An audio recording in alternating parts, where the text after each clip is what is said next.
awful at this. First of all, I want to thank Arapahoe, Regis, the players, and coaches. Thank you for being here and making this happen.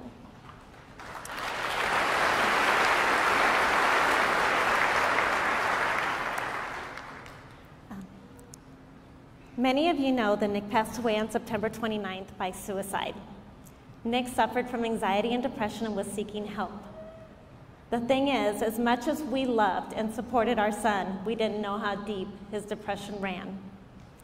He hid it really well. He had been so happy running with his friends. For the first time, he actually enjoyed school.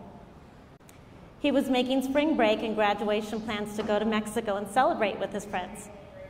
He was excited making plans about his future business, BTR, and happy about a future business that our family was getting involved in.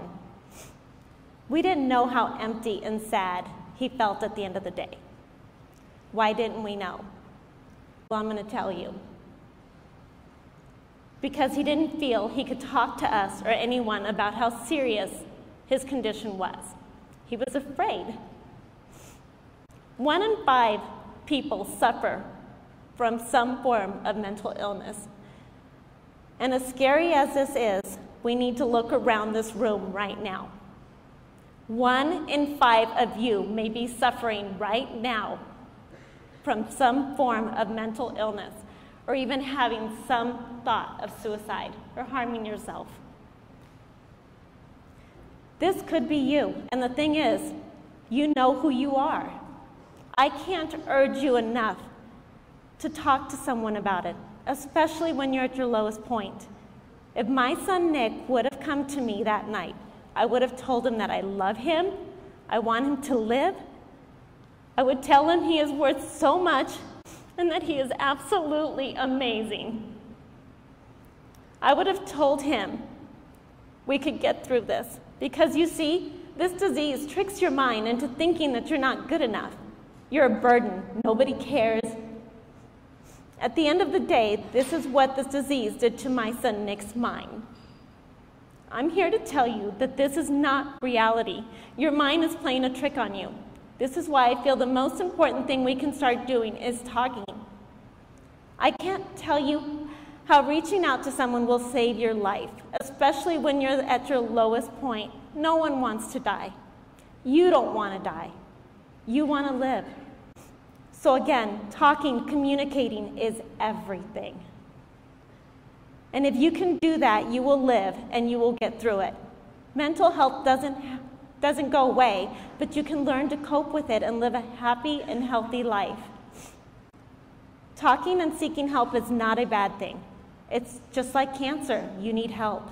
If you had cancer, would you suffer in silence? No, you wouldn't. Why? Because there is no stigma around cancer. My son Nick has touched so many lives.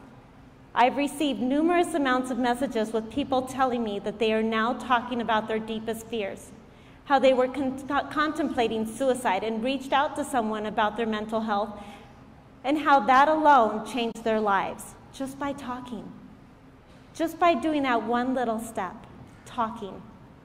I truly feel that God took Nick to create awareness about mental health and erasing the stigma. It starts now. Look around you and talk about how you really feel. Trust me, those of us that don't struggle with mental health want to help you. We want you here. We care about you. We want you to live.